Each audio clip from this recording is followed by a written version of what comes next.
My sister accused me of stealing her wedding ring and threatened to call the police on me. Now she has the audacity to ask me for free babysitting. My sister, Emily, has 3 kids. I adore my nieces and nephews, and I've always been Emily's go-to babysitter whenever she needed help. I've taken them in overnight, watched them on weekends, and even took care of them for a week when Emily and her husband went on vacation. She claims that she doesn't have money for a babysitter, and with that said, I do the babysitting completely for free. A few weeks ago, Emily called me in a panic, saying she had lost her wedding ring. She asked if I had seen it, and I genuinely hadn't. I helped her search the entire house, but we couldn't find it. Emily was really upset, but we eventually gave up. But I noticed right away that she was pointing out that I was the only person in her house and I should have seen it. I ignored her and just thought that it was only a matter of time before she found it. A few days later, Emily called me again, this time in tears, accusing me of stealing her ring. She said she couldn't think of anyone else who would have taken it since I was alone in the house. I was shocked and hurt that she would accuse me of that. I tried to convince her that I would never do such a thing, but she wouldn't listen. She even threatened to call the police if I didn't return it. I couldn't believe my own sister would think so little of me. My parents got involved and took Emily's side,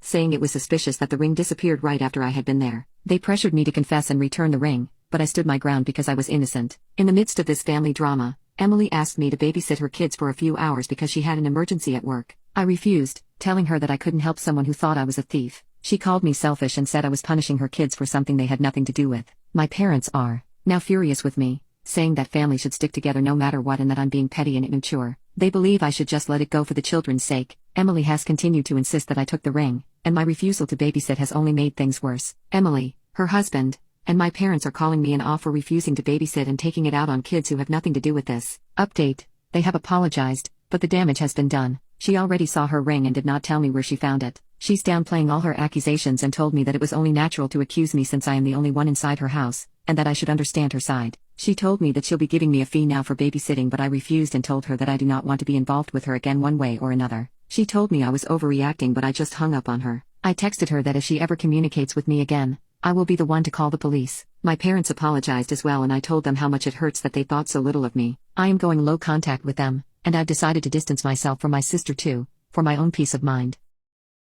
My mother-in-law wants my family to leave our house and give it to my divorced sister-in-law, but we learned her disgusting lies and cut all ties with her. My husband has a younger sister. Sister-in-law is currently going through a divorce with 4 children. My husband and I also have 4 children. My husband and I live on a very quiet country back road in our little town. We and his family are the only residences on the road, so both his sisters and their families, and his parents, live within walking distance of our house. My husband and I have been married for 7 years and have 4 young children. My husband bought the land we live on from his parents when he was 18, and we built a house on it when we got married. We designed our house with a big family in mind to be our forever home. It has never been a thought to move or look elsewhere. My sister-in-law is going through a divorce. She is struggling, to say the least. She was in a very toxic relationship with her ex, with her contributing just as much as he was, and he filed for divorce and moved out, leaving the 4 kids with her. My mother-in-law called my husband 2 nights ago and asked if we would come over for a chat. When we got there, my in-laws and sister were sitting on the couch like they were staging some kind of intervention. It was just really strange. My mother-in-law didn't beat around the bush at all. She explained how sister-in-law's ex was getting the house in the divorce and they would be homeless within the month if we didn't give her our home. It honestly took me a second to comprehend what she even said, because it was so out of left field. The husband didn't need that second and looked them dead in the eyes and said, "No." The in-laws started telling us things like, "You guys don't need all that house. You guys can move into one of the new neighborhoods in town. You guys can just build a new house." I offered to open up our playroom and guest bedroom to them until they could find somewhere to live. We have air mattresses, and the guest room has a full bath, but that was not good enough, apparently. That's when we got up and left. They began yelling after us, saying we didn't care about the children, the family helps the family, and we're greedy and selfish. I'm honestly so proud of how we reacted because my first instinct was to go off and say some hurtful things, but we went just home, to our home. We love sister-in-law's kids and obviously do not want them to be homeless, but they don't need my house at the expense of my own children and family. I don't see why sister-in-law's family deserves my home. What about my kids? Now the in-laws are calling/texting, saying we don't care about the kids, we're selfish and greedy, we're making her homeless. Update: so is a lot of you, and myself, though, sister-in-law was lying about a lot. Not gonna go into too much detail because it's seriously years worth of lies, but my husband and I called the ex-bull, and we 100% fully believe everything her ex told us. He has no reason to lie to us and said over and over he just wants the best for his kids and he is trying his best not to do anything that could possibly harm him in a court of law. She lied about him getting the house,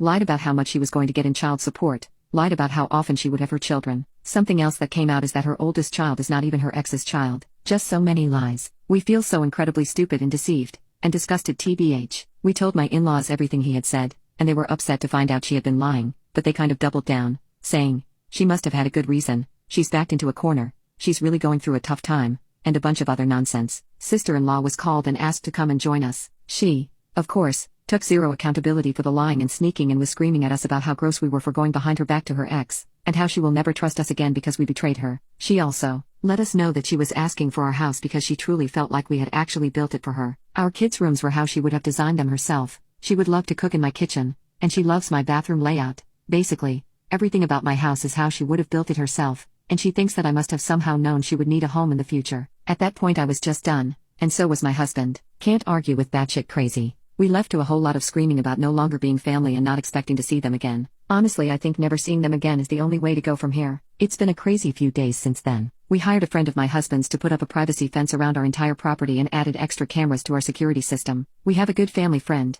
of our family, not husband's, on the police force, and we let him know the situation so he knows if he gets a phone call from us that it's serious. I think sister-in-law thought she could have my house because she loved it. That's kind of it. She wanted it, so she thought she deserved it. I guess she was either planning to sell her house at some point or maybe rent it out. I have no idea, and I really don't think she had thought that all the way through. She just thought that if she told us all she was losing the house, then we would feel obligated to help in the way she wanted. My husband has been grieving a bit. He's sad that his parents have chosen a liar over a man who has done everything for his family, never hesitated to help, and only ever been a doting son, but I think this is for the best. They don't treat him the way he deserves and I'm glad to be rid of them. I'm sad for my kids and the situation this puts them in, but my family has enough love for everyone.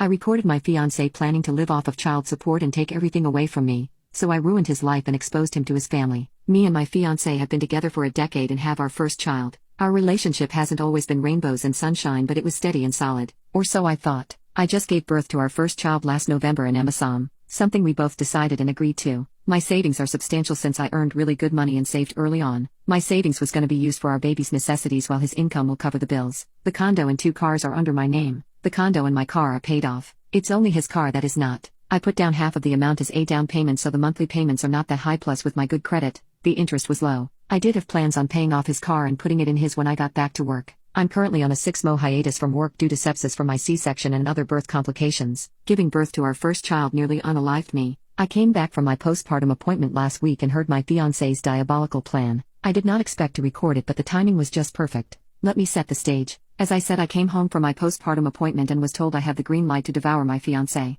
I gleefully went to Versus to get lingerie and matching bras and panties because I was quite hot and ready to jump this man's bones again. I was recording myself in the Versus bags when I heard him. I thought it was even more perfect that he was home already and I got these goodies ready to show him. Possibly make a quick movie. So I continued recording, but instead what I heard and recorded broke my heart. I'm so glad our baby can't understand what's going on yet because I don't think I could handle explaining. My fiancé of 10 years was cheating on me, had plans to take money from me through child support but actually have his parents take care of our baby, is planning to take the condo and cars. I am sick. I am devastated. I was distraught. I am heartbroken. I stopped recording and quietly went to our bedroom with our baby and cried. I woke up to my baby crying and I felt like a zombie. I was so numb and my thoughts were all jumbled. The Versus bags were still in the hallway. He laid next to me asleep and snoring while I mustered the courage to send the recording to his parents. His parents blew up his phone in the morning and he in turn blew up on me, calling me names, slamming doors, punching walls. He forgot that we have cameras in the house so everything is recorded. He said his parents are cutting him off and it's all my fault. I embarrassed him and ruined his life.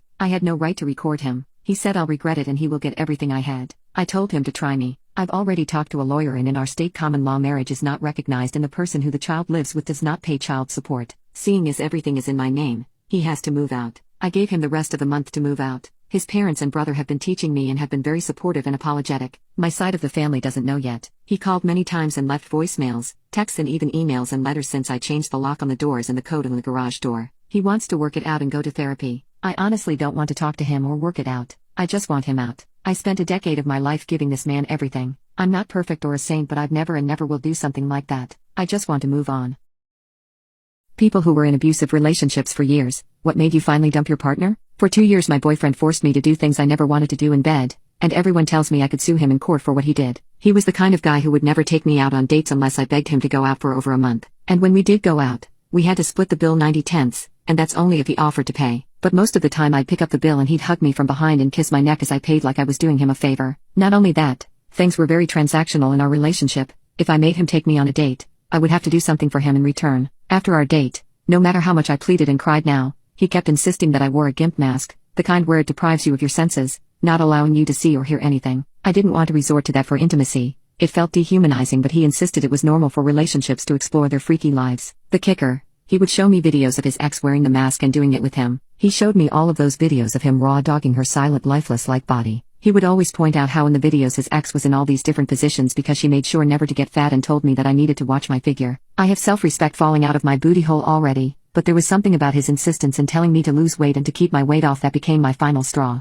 Any normal person would leave him, but frankly, I was broken. I ended up going against his wishes and started eating more to cope with my feelings. In a way, eating and gaining weight was some sort of subconscious escape from my abuser. If I got fatter, eventually he would just leave me alone. At a certain point, he must have noticed my stretch marks cause he didn't talk to me for 2 weeks. During those weeks I thought I'd be more prepared to be ghosted by him, but I ended up sleeping and eating more to numb the pain and to make the time pass by faster. In that time I gained 10 pounds, that's bad. As a result, my clothes started fitting tighter, all my crop tops had my pudgy belly sticking out, my jeans could barely go past my thighs, and my face was bloating up like a balloon. When my boyfriend finally visited, he wasted no time in calling me fat. He told me that my body was the only good thing about me, and I had managed to lose it in just 2 weeks. Safe to say that did not motivate me at all to lose the weight. Instead, I would stare at myself in the mirror, cry about my weight, and then proceed to devour a chocolate cake like my life depended on it. 2 weeks later, the only things that fit me were oversized pajamas, and my boyfriend would come over to tell me that I was a useless cow, and I needed to sign up for the gym if I wanted him to love me again. When I told him that I just wasn't myself because I was so mentally drained from our relationship, he said,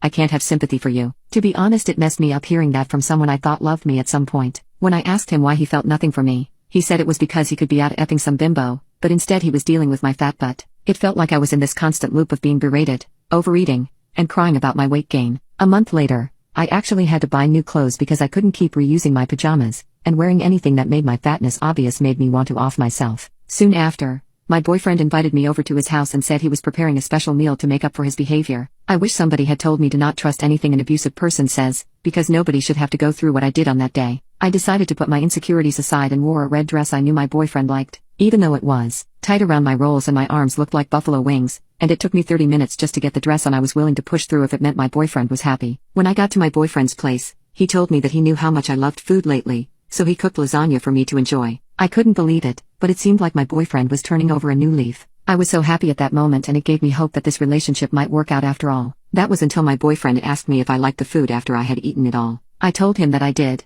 and he let out the loudest laugh ever. For a minute, he was just pointing and laughing at me, as he tried to catch his breath. I didn't know what was so funny, and when he saw my confused face, he told me that I had eaten lasagna with dog food in it, and he did that so that I could stop eating so much. I remember running to the bathroom to stick my fingers down my throat and throw up. I heard him laughing from the bathroom, and I knew that if I didn't leave right now, it would be impossible for me to leave ever again. So, I told him he could F those bimbos he had been thinking about because I was dumping him. When I got back home, I decided to make a change and lose the 30 pounds I had gained. I started working out, took Collagenic Elite pills, and fixed my eating habits. The pills helped subside my appetite, so I wasn't eating for a family of 4 every day. As the days went by, I didn't see a reason to eat dessert all the time. I decided to cut out sugar, so that meant soda was off the table, and I stuck to drinking water with every meal. Since I had already experienced what my breakup would be like, I was just focused on reinventing myself and leaving the past behind me. I realized that it was easy to make my portions of food smaller and back to what they used to be. I just had to know when to stop eating. So if I accidentally got more food than I could handle, I just saved it for later instead of trying to eat it all. The Collagenic Elite pills also helped to speed up my metabolism, so while I was at the gym, I was shedding weight faster than everyone there. I always came out of the gym sweating like a pig, but it was better than stuffing my face like a pig. I also found out that cutting out sugar, along with the collagen in the Collagenic Elite pills, helped my face clear up. I didn't have huge skin problems, but now I had glassy skin. The real test came when I was putting on my old clothes. I nearly cried when everything fit me like it used to, because in 3 months I had lost all 30 pounds, but my body looked better than before. I had curves and even abs from the exercises I was doing. I found myself staring at myself in the mirror, being happy about what I looked like now. When I went out with my new body, I got reminded of what it's like to be pretty. I wore a slim dress to show off, and everyone's eyes were drawn to me. Some guys flirted with me and asked for my number. Even girls my age were telling me I was pretty. I didn't know if I felt happy because I left my scumbag boyfriend and found out there were better men out there, or if I was happy because working out and using the Collagenic Elite pills had given me the best body and confidence I could ask for. But the craziest part was when I posted photo dumps on Instagram, and my ex-boyfriend sent me heart eyes emojis and asked me to come over. I never had the chance to reject him before, but it was sweet getting to tell him to F off and blocking him.